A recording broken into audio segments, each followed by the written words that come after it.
Bismillahirrahmanirrahim. Assalamualaikum warahmatullahi wabarakatuh.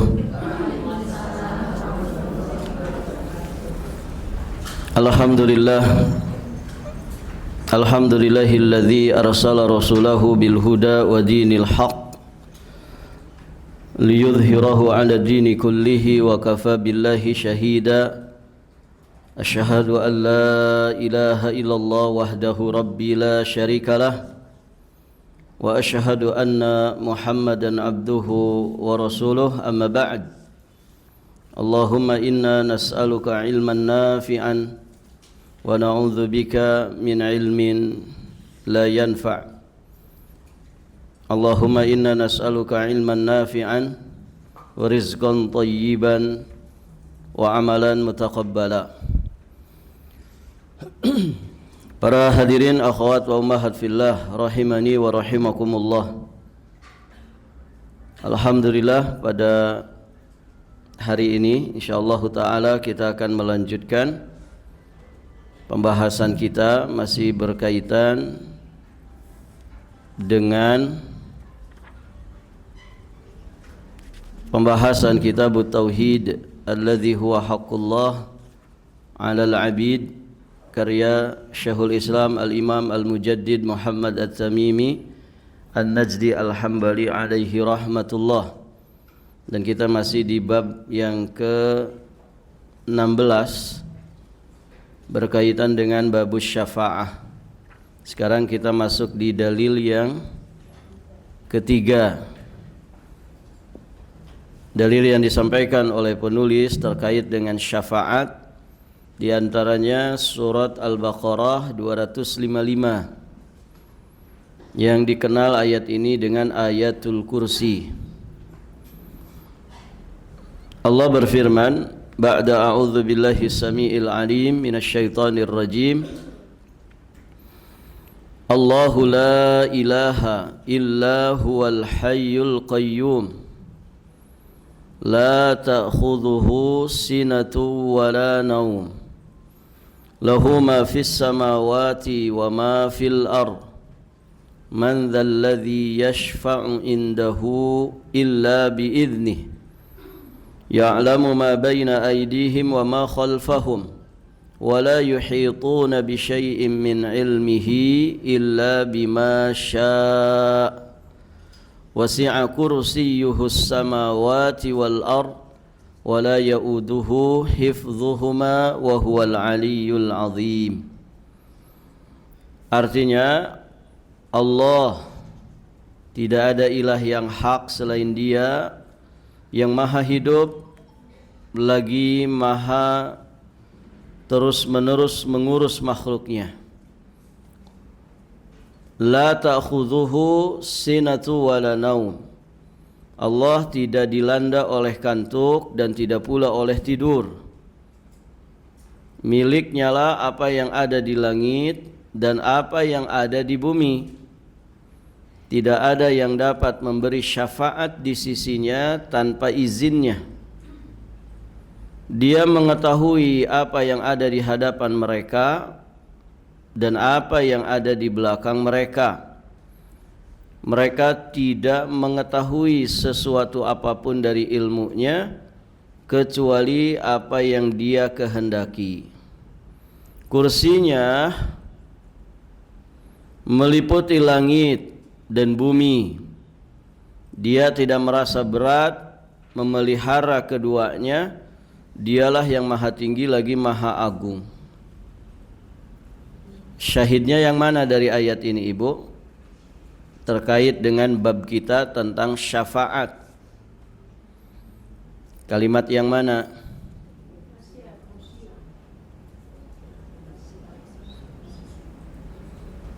Dari ayat kursi ini, kalimat yang mana yang terkait dengan pembahasan bab syafaat?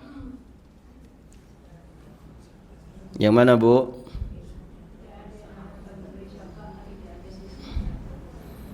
Man dzalladzi yashfa'u indahu illa biidznih. Sini poinnya.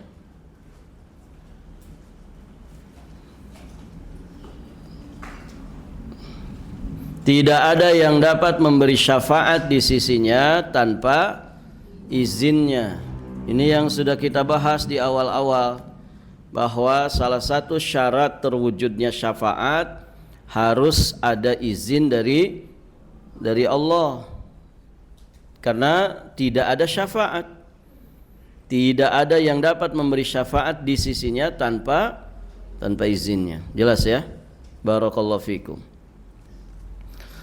Kemudian di sini pensyarah rahimahullahu taala menjelaskan beberapa penjelasan dari kosakata yang ada di dalam ayat ini. Ada kalimat la ilaha illa huwa. Tidak ada ilah yang hak selain Dia. Maksudnya yang berhak disembah.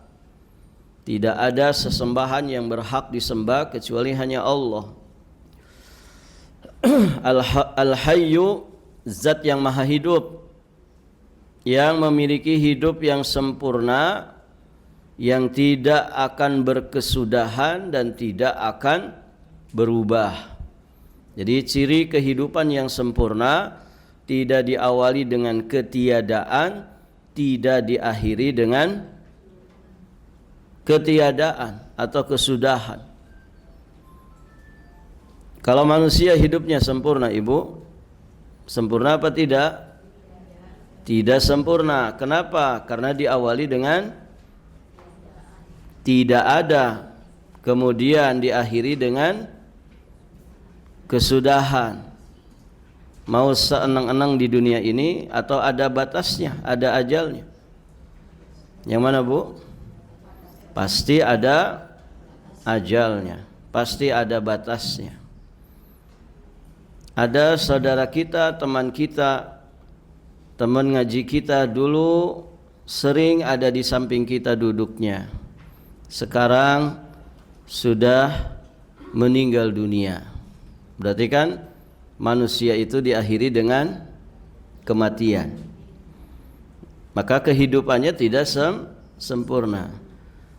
Nah, Allah itu Al-Hayyu, zat yang maha hidup dengan kehidupan yang maha sempurna.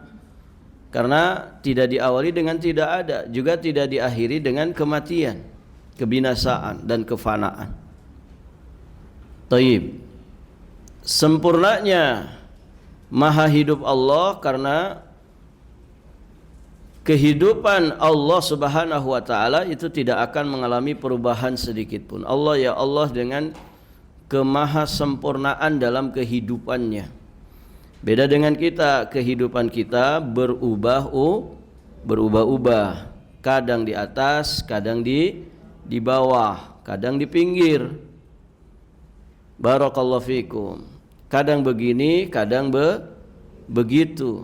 Kadang senang, kadang sedih. Kadang lapang, kadang sempit. Begitu ya. Ada masa muda, ada juga masa tua. Bajuku dulu tak begini, kan begitu. Barakallahu fikum. Nah, itu kehidupan manusia berubah-ubah. Taib, ibu-ibu yang dirahmati Allah. Kemudian ditambah lagi nanti bagaimana sempurnanya hidup Allah, la ta'khudhuhu sinatun wala naum. Tidak ngantuk, tidak pula tidur. Ini sifat kemahasempurnaan Allah. Ibu kebayang kalau Tuhan itu sedang tidur. Kan ada ya di agama di luar Islam, kalau ngedoa harus jam sekian. Kenapa?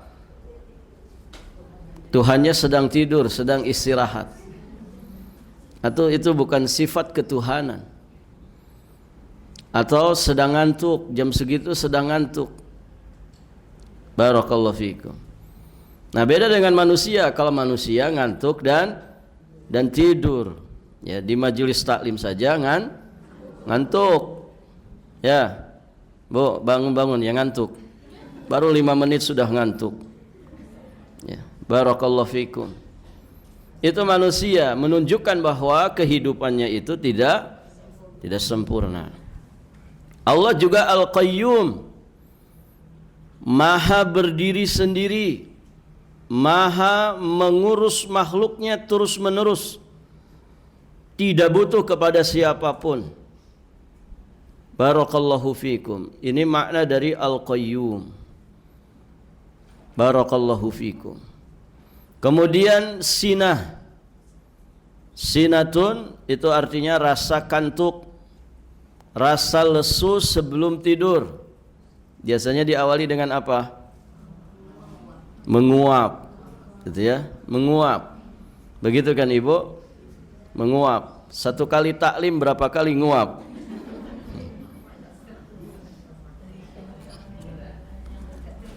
Ingat ya, orang kalau ngantuk di majelis taklim itu pertanda apa kemarin sudah kita bahas tuh. Orang yang ngaji itu kan ada yang mikir, ada yang banyak pikiran. Ya. Berarti kalau orang ngantuk, tanda apa itu? Nggak mikir. Ya. Tanda nggak mikir. Dia mah nggak mikir, tidak berusaha memahami, tidak berusaha mencerna, makanya ngantuk. Ya. Per 5 menit nguap aja, gitu ya. Barakallahu fikum. Nah, ini kemahasempurnaan hidup Allah. Allah tidak mengalami yang namanya sinah. Allah juga tidak mengalami yang namanya naum. Ya, sinah itu muqaddimah dari tidur. Rasa lesu sebelum tidur. Tayyib, ibu-ibu yang dirahmati Allah. Man dzalladzi yashfa'u indahu illa bi'idnih. Siapakah yang dapat memberi syafaat di sisi Allah tanpa izinnya? Ini namanya istifham ingkari, pertanyaan yang maknanya adalah pengingkaran. Artinya apa? Tidak ada di sana seorang pun yang dapat memberi syafaat tanpa izin dari Allah Subhanahu wa ta'ala. Berarti pemilik syafaat secara mutlak itu Allah, karena semua syafaat yang terjadi itu dengan izin Allah. Maka minta syafaat itu kepada Allah, jangan kepada selain Allah. Barakallahu fikum. Ya, minta izin itu kan kepada pemilik. Ya Ibu, kepada pemilik. Maka Allah mengingkari orang yang mencari syafaat dari seseorang yang tidak Allah beri izin baginya memberikan syafaat. Tayyib, ibu-ibu yang dirahmati Allah, minta syafaatlah kepada Allah. Minta syafaatlah kepada Allah dengan wasilah orang-orang yang memang diberi izin oleh Allah Subhanahu wa ta'ala untuk memberikan syafaat pada hari kiamat. Maka ungkapannya begini, ya Allah berikanlah syafaat kepadaku pada hari kiamat melalui wasilah nabimu, malaikatmu, orang-orang soleh di sisimu. Begitu ya. Barakallahu fikum. Kemudian ada kalimat ilmihi. Wala yuhituna bisyai'im min ilmihi.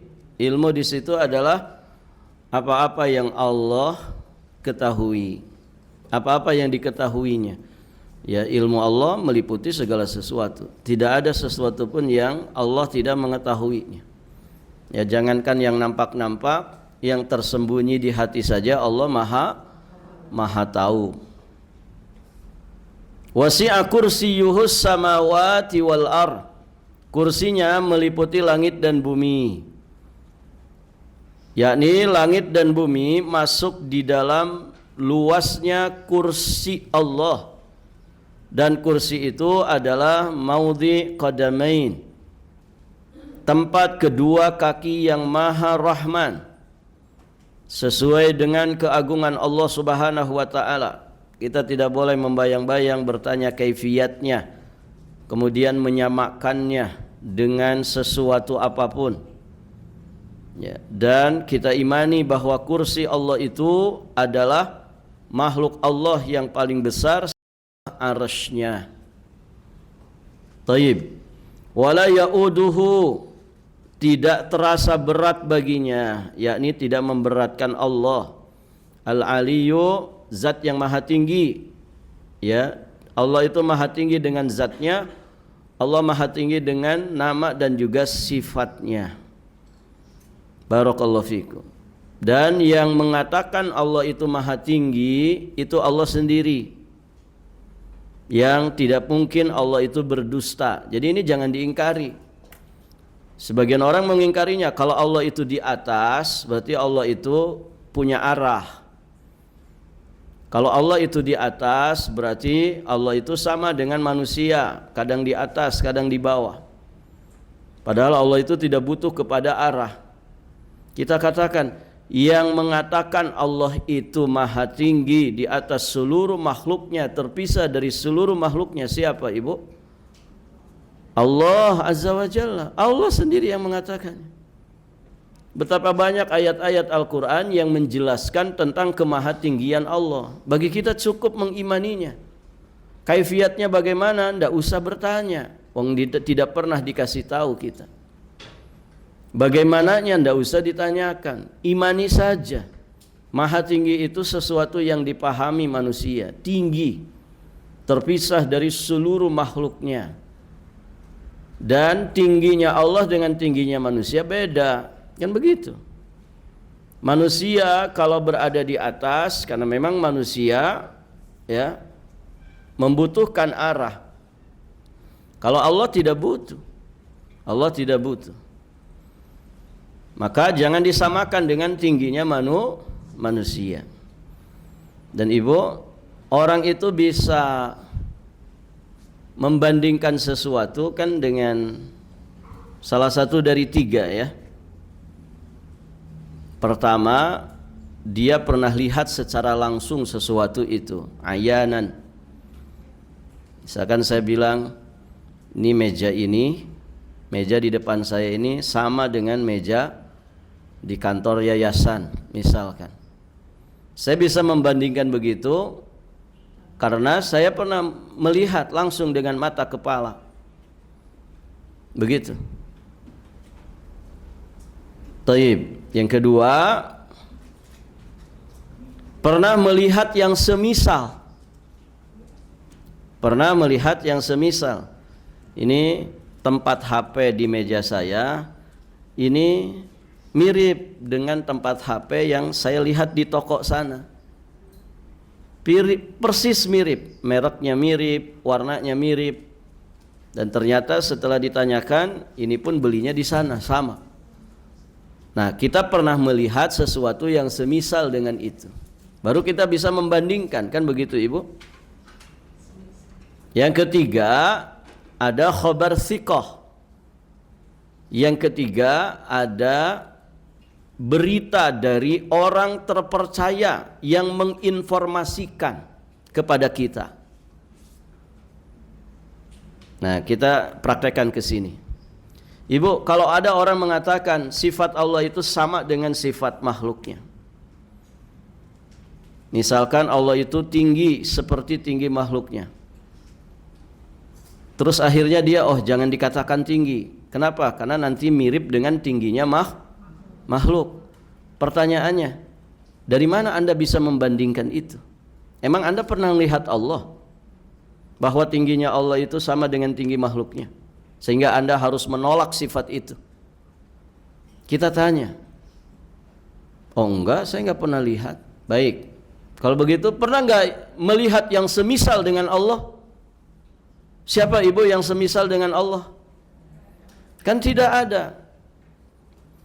Siapa yang semisal dengan Allah padahal Allah mengatakan laisa kamitslihi syai'. Tidak ada yang semisal dengan Allah sesuatu apapun. Walam yakul lahu kufuwan ahad. Tidak ada satupun yang sekufu dengan Allah. Padahal Allah mengatakan hal ta'lamu lahu samiyya. Apakah kamu melihat ada di sana yang sama sifatnya dengan Allah? Tidak ada. Tidak ada yang semisal dengan Allah. Terus bagaimana Anda membandingkan itu? Atau yang ketiga, pernah mendengar khabar, berita dari orang terpercaya. Pertanyaannya, siapa manusia yang dikatakan shadiqul masduq di dunia ini? Siapa bu? Siapa orang yang dikatakan jujur terpercaya di muka bumi ini? Rasulullah, nggak ada banding itu, nggak ada lawan. Oh enggak Ustaz, saya lebih jujur dari Nabi. Ngaku-ngaku saja. Yang sudah dinyatakan manusia paling jujur, paling terpercaya di muka bumi ini ya Rasulullah. Nggak ada lawan sudah. Beda dengan kita ya, kadang tidak jujur kan Ibu? Ya. Sebetulnya kita itu tua tapi tidak jujur gitu.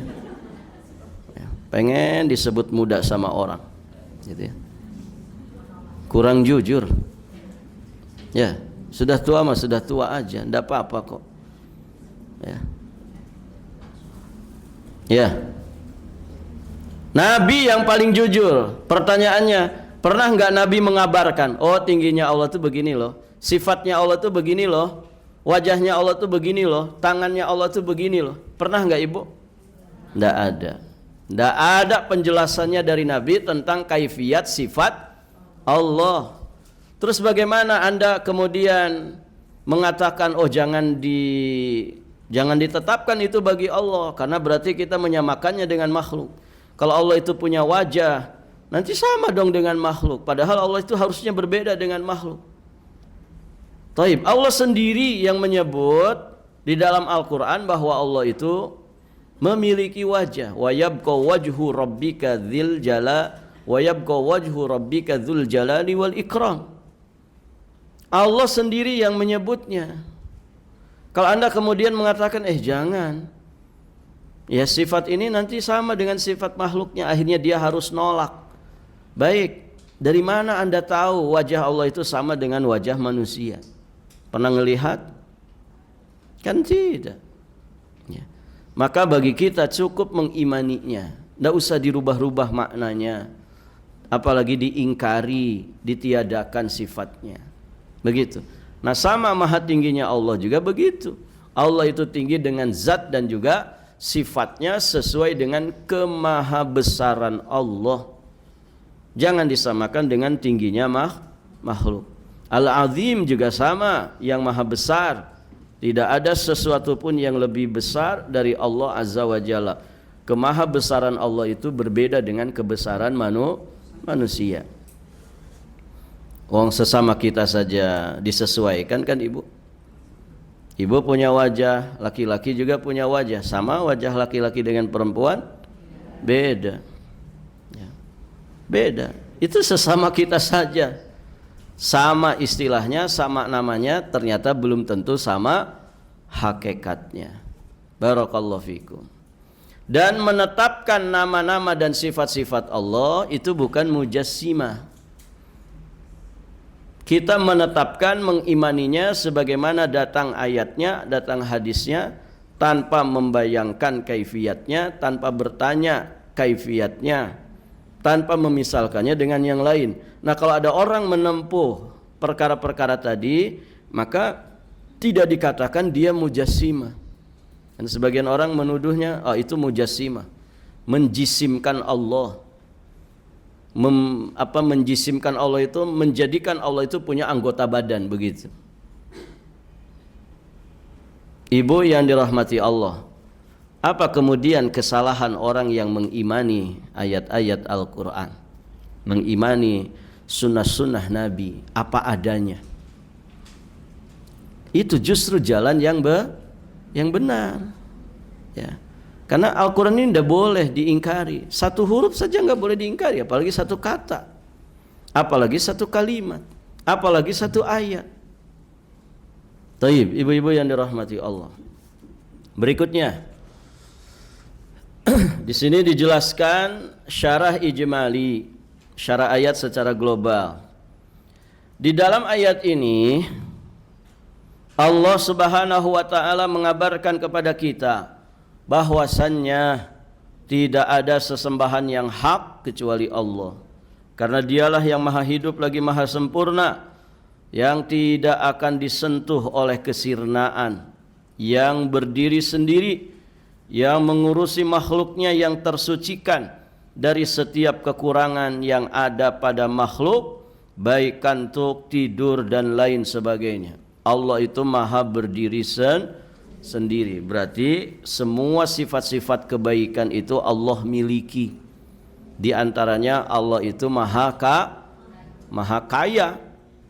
Ngurusin ciptaannya mudah bagi Allah. Allah itu maha kaya. Yang miskin itu siapa? Ya miskin itu adalah kita sebagai hambanya.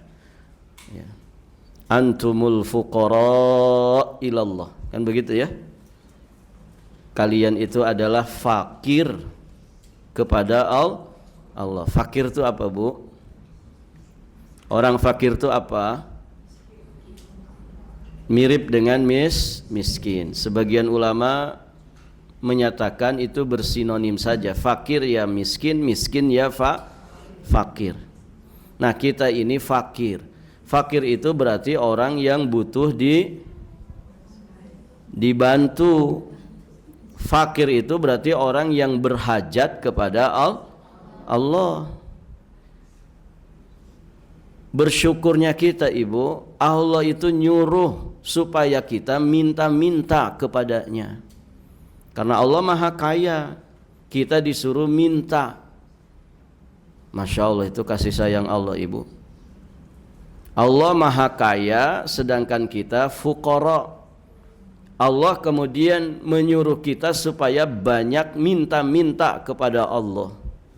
Cuman mohon maaf, banyak orang itu malas minta kepada Allah. Ibu bayangkan, ini satu kampung, atau di sinilah biar mudah, ya. Di sini ini semuanya fuqara masakin. Hanya satu ibu saja yang kaya raya, berkelimpahan. Ini semuanya miskin semua. Nah, ibu yang satu orang kaya raya ini sudah dengan kasih sayangnya, dengan kedermawanannya, dia meminta kepada orang-orang ini yang miskin ini. Orang-orang miskin, ayo kalian minta apapun kepadaku, aku akan beri. Begitu. Nah, tiba-tiba Ibu, kita ini yang fuqara masakin tidak mau minta. Nehi aku minta ke dia. Kira-kira gimana, Bu? Kira-kira gimana kalau ada begitu? Sudah jelas kita miskin, fuqara, belangsak, sengsara, menderita. Begitu ya? Ada satu orang kaya, dia sudah nyuruh, kalau kamu sedang susah minta kepadaku. Minta aku kasih nih, saking kayanya. Kok kita nggak mau minta ini? Hare-hare saja. Ini namanya apa, Ibu?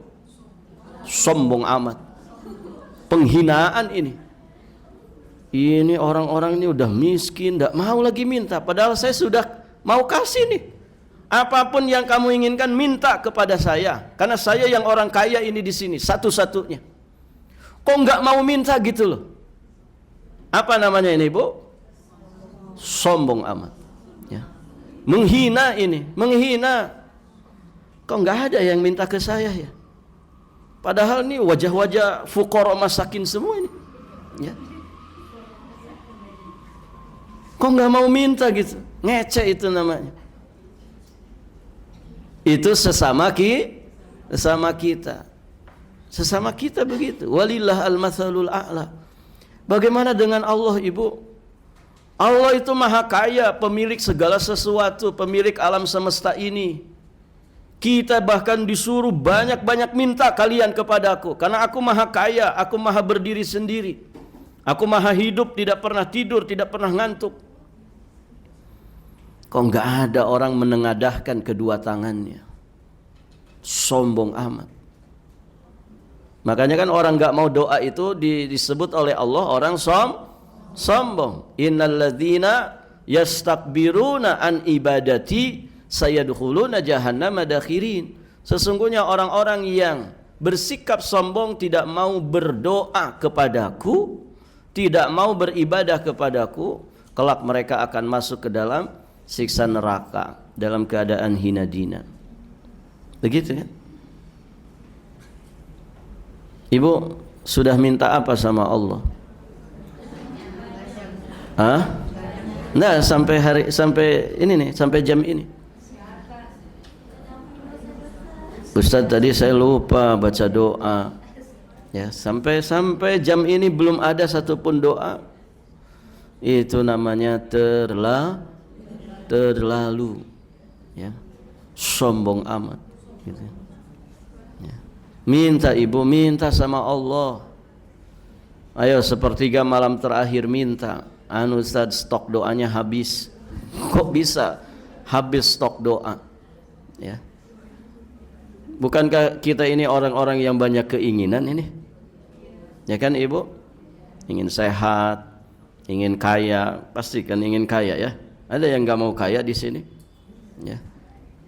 Ingin aman, ingin tidak ada musibah, ingin diselamatkan di akhirat, diselamatkan di alam kubur. Oh, banyak sekali. Keinginan kita ini banyak sekali. Sok minta kepada Allah yang maha kaya. Jangan minta kepada makhluk. Ya. Makhluk juga sama butuh kepada Allah. Itu. Karena kita yakin Allah itu Al-Hayyu Al-Qayyum. Maha hidup, maha berdiri sendiri.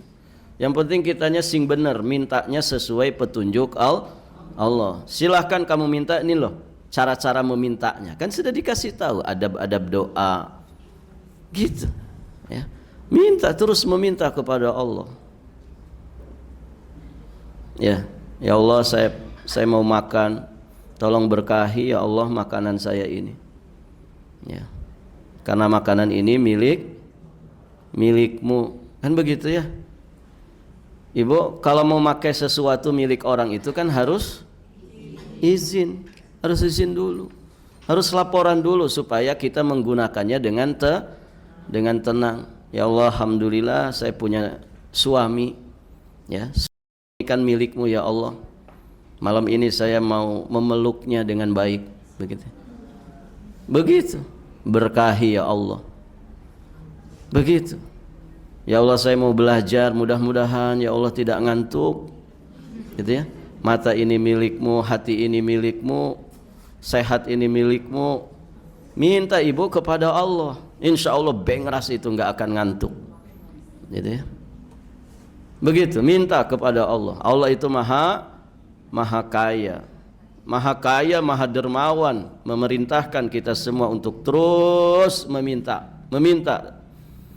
Semakin kita banyak meminta, semakin Allah itu suka sama kita.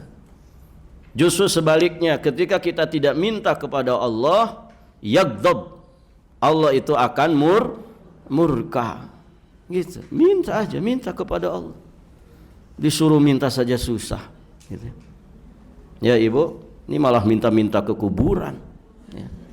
Disuruh minta ke Allah, malah datang ke kuburan. Minta-minta ke orang sudah mati. Suruh minta kepada Allah, malah datang ke tempat pesugihan. Minta-minta ke syaitan. Ya. Minta ke Allah. Ya. Bukan kepada makhluk. Orang gila malah diminta-minta. Gitu. Kan ada orang gila ditanyain berapa nomor togel.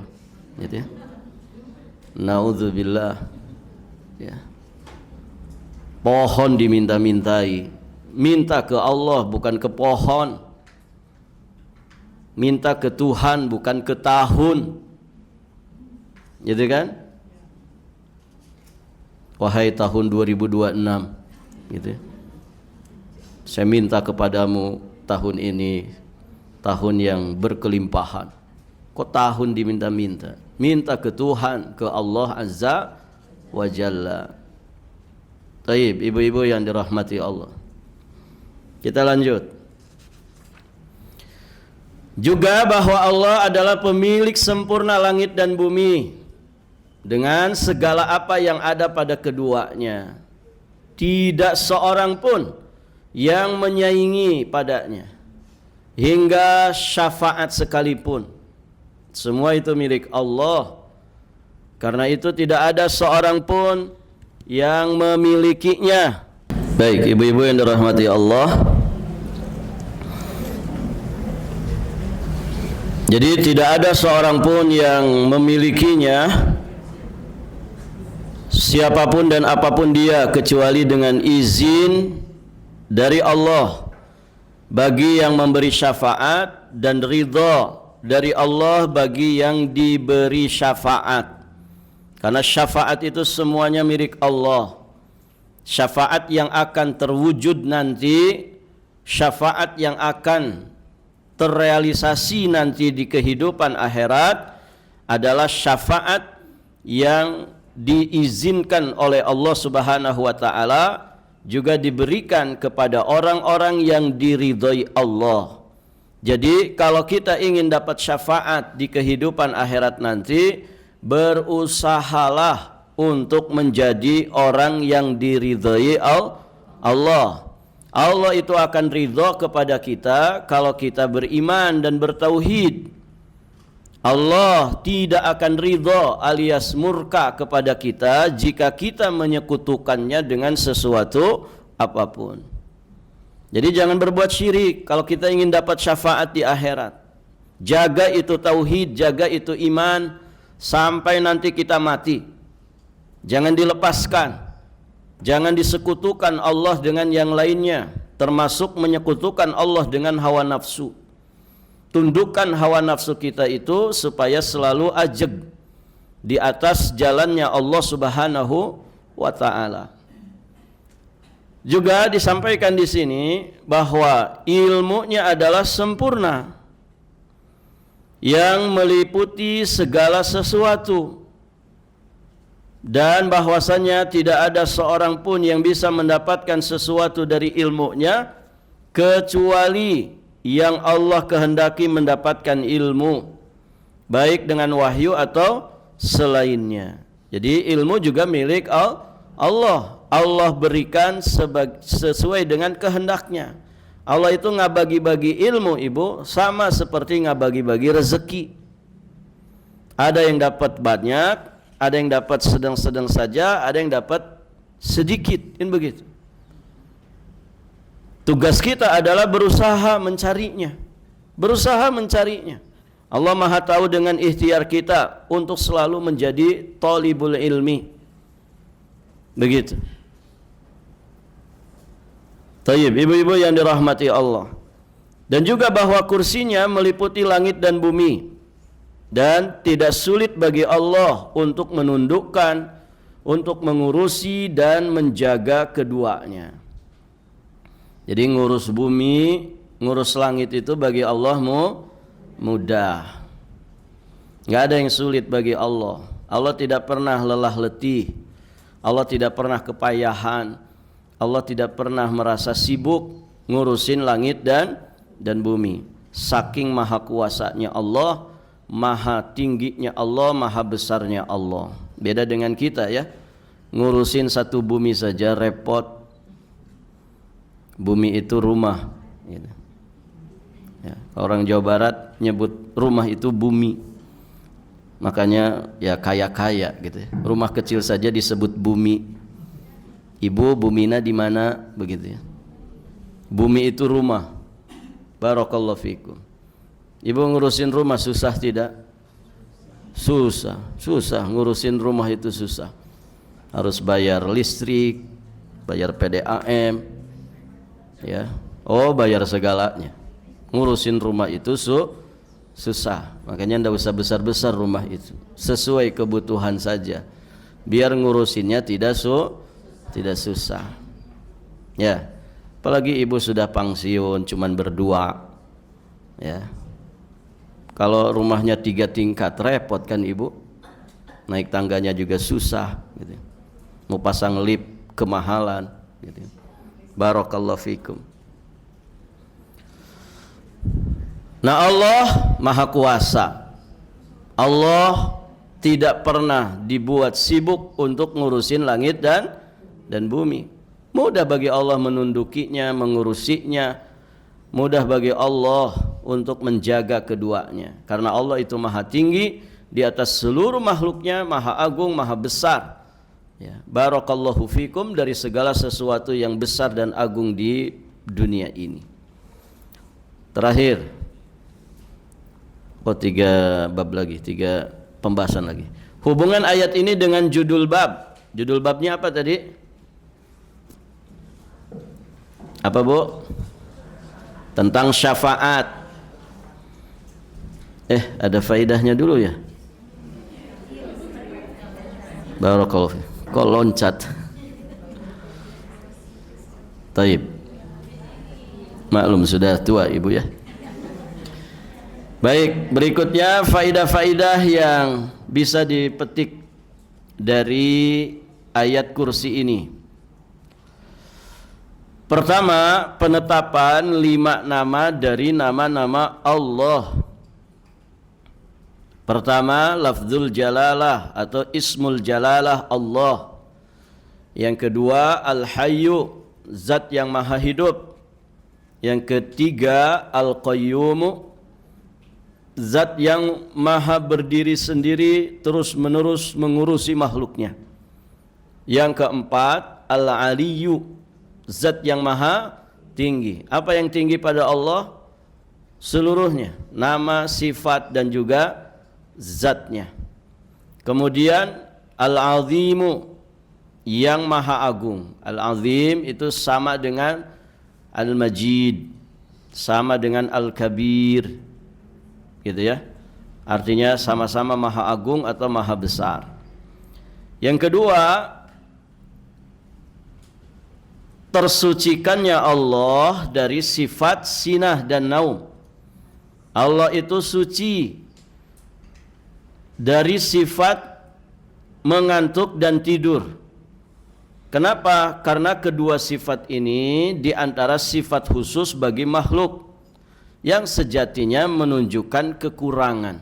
Berarti hidupnya bukan hidup yang sempurna. Justru versi manusia itu, hidup yang sempurna itu ya hidup yang bisa istirahat. Istirahatnya kita namanya ngantuk dan tidur. Coba ibu, kalau ibu nggak bisa tidur, normal apa sakit itu? Sakit, ya. Alhamdulillah Ustadz, saya kalau tidur itu gampang sekali, gitu ya. Kalau orang mau tidur itu kan harus minum pil tidur. Kenapa? Karena dia punya penyakit apa, susah tidur tuh bu? Insomnia. Ya, dengar penyakitnya saja ngeri gitu, insomnia. Ya.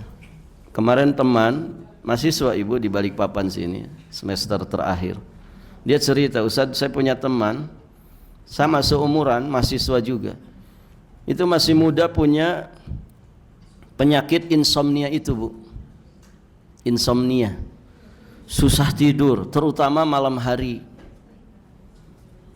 Loh kenapa? Kasihannya itu masih muda sudah susah tidur. Kalau anak muda begitu kan, itu masih bujangan bu, belum mikirin istri, belum mikirin anak. Kok kasihan gitu, masih muda sudah susah tidur. Ya. Ternyata ya itu Ustaz katanya suka apa bahasanya dia itu, overthinking. Overthinking tuh thinkingnya over gitu. Banyak pikiran, berlebih-lebihan dalam mikir. Otaknya itu selalu manteng terus begitu ya.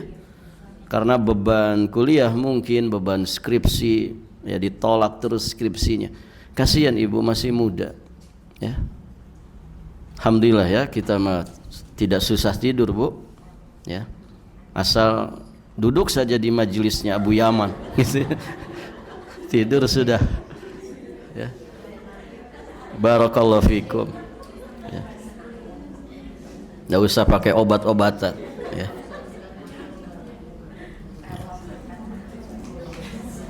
Dan luar biasanya itu tanpa berbaring itu, duduk aja bisa tidur.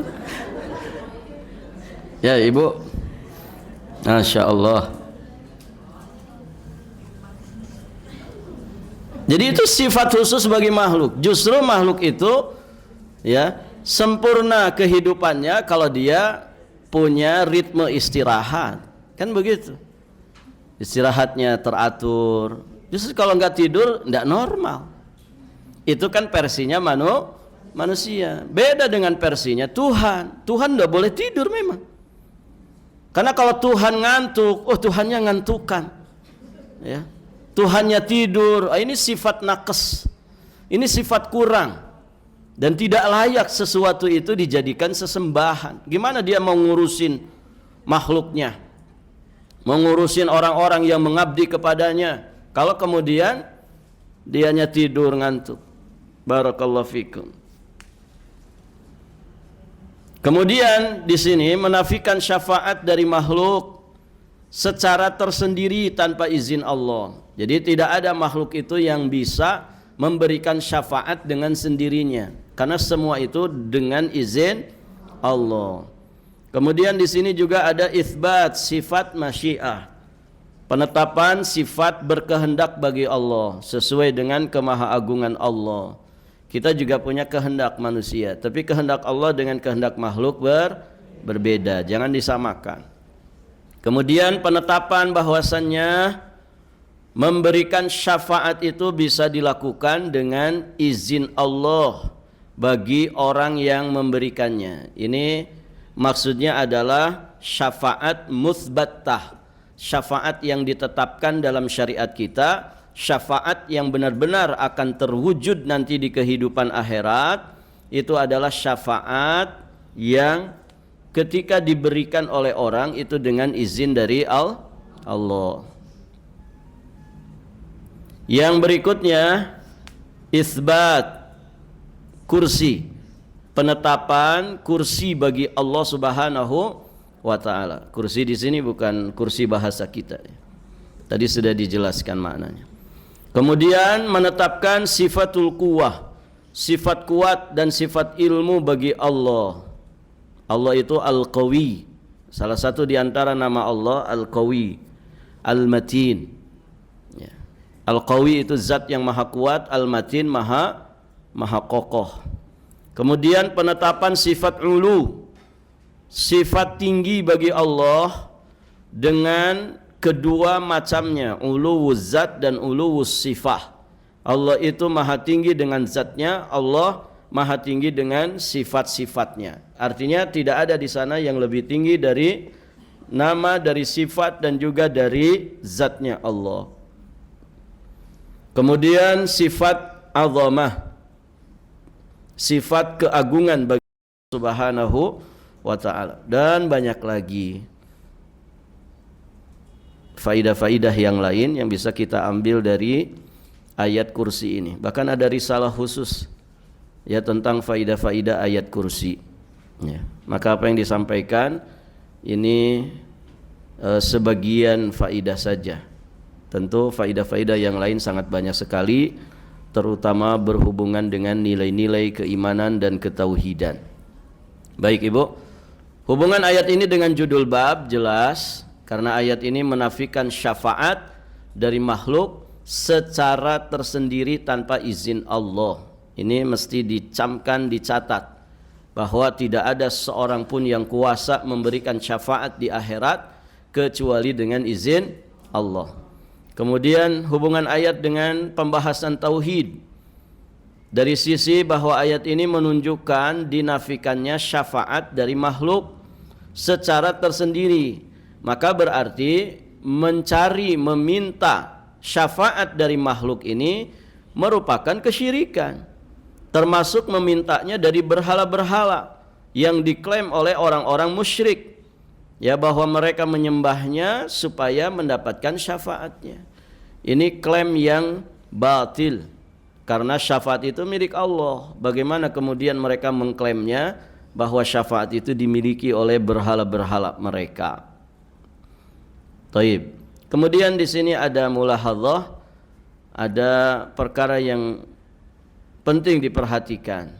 Kata beliau di sini telah disebutkan di beberapa hadis bahwa ayat-ayat yang penuh berkah ini adalah ayat-ayat yang paling agung di dalam Al-Quran. Ayatul Kursi termasuk ayat yang agung di dalam Al-Quran. Dan juga bahwa siapa yang membacanya di sore hari, maka dia akan dijaga dari syaitan sampai pagi hari. Pagi tadi baca nggak Bu ayat kursi? Baca, ya, kecuali yang lupa gitu ya.